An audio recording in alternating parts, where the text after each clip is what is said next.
début du XXe siècle, on consommait 900 grammes de pain par jour et par personne. Et aujourd'hui, on est plutôt autour de 120 grammes. Une boulangerie qui n'avancerait pas d'une manière continue vers une qualité supérieure est condamnée. La qualité, le savoir-faire, le bon produit, un jour quelques meuniers indépendants ont décidé de relever le défi. Une charte avec des principes fondateurs a été élaborée, c'était en 2006. Alors Petit Moulin de France a effectivement entrepris de mettre en place un plan de valorisation technologique de ces farines. L'idée étant de faire en sorte que la qualité des farines proposées par les meuniers qui sont membres de ce groupement soit supérieure. Le LEMPA a été sollicité pour les accompagner dans la mise en place d'un cahier des charges. L'idée étant d'avoir in fine une farine qui va permettre aux boulangers de produire une boulangerie de qualité.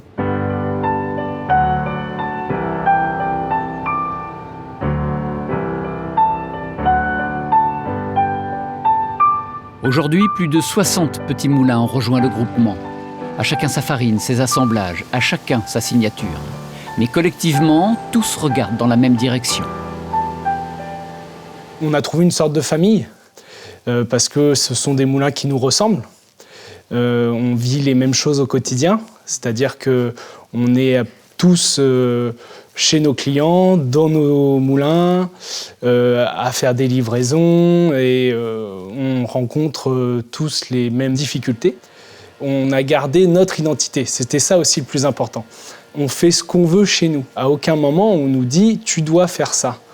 Il y a cette liberté qui fait qu'on se sent bien. C'est vraiment un côté important pour nous, petite unité de production, de garder notre ADN de structure familiale. Avec pour tous, comme unique objectif, le souci de la qualité. La farine de tradition française se doit d'être irréprochable. Donc cette farine est contrôlée par un laboratoire indépendant qui est le laboratoire national de la boulangerie-pâtisserie.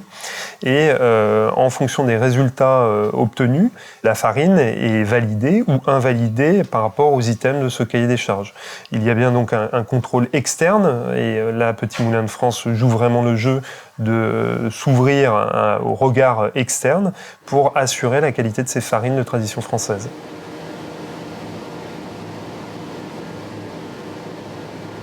L'EMPA nous donne des repères au niveau qualitatif. Nous avons donc cette farine qui est surveillée et qui est faite avec les meilleurs blés. Et pour, je pense, avoir une bonne farine, il faut qu'elle soit avec juste des bons blés et sans tout un tas d'artifices autour.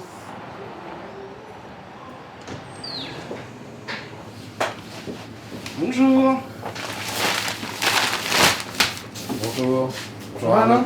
Ça va, ça va. Bon. Dont se comporte la farine. Aujourd'hui, on est vraiment dans un partenariat, c'est-à-dire les meuniers ont besoin des boulangers, le boulanger a besoin des meuniers, vice-versa. Donc on a quelque chose où on a ce mariage ensemble.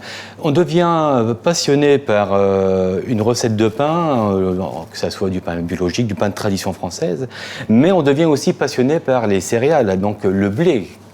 Sa nature, d'où il vient, etc. Donc en fait, c'est vraiment cette association qui nous lie de plus en plus. Un meunier qui est un partenaire, une farine supérieure, une fermentation lente afin de profiter pleinement de tous les arômes. Dans cette boulangerie, on a franchi le pas. On a quitté un grand groupe pour redevenir un véritable artisan. C'est tout d'abord pour rester au maximum artisan, c'est-à-dire garder un circuit court entre le meunier et de proximité, d'essayer de se battre un peu contre toutes ces chaînes qui s'implantent parce que notre métier est très concurrencé. C'est garder son identité avant tout. C'est que les gens viennent chercher chez nous de l'artisanal, des produits fabriqués chez nous, dans notre labo, de A à Z.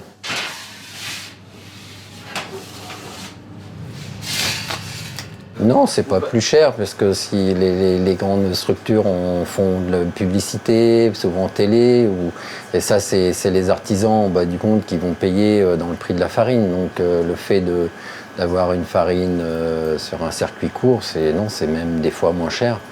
Et il ne faut pas avoir peur de ça. C'est plus un retour vers les sources où on fabrique dans notre labo, où on est reconnu un peu plus comme artisan. Il y a une ambiance dans un moulin, il y a une équipe. On évolue au sein de cette équipe et puis les boulangers aussi, chez qui on passe régulièrement et qui nous font aussi évoluer. Et c'est le cumul de toutes ces relations qui fait qu'on aime la farine, mais c'est surtout la filière qui est intéressante. Mais la naissance d'un bon pain n'est pas le fruit du hasard. Il faut du travail, de la passion, du temps et des hommes de bonne volonté.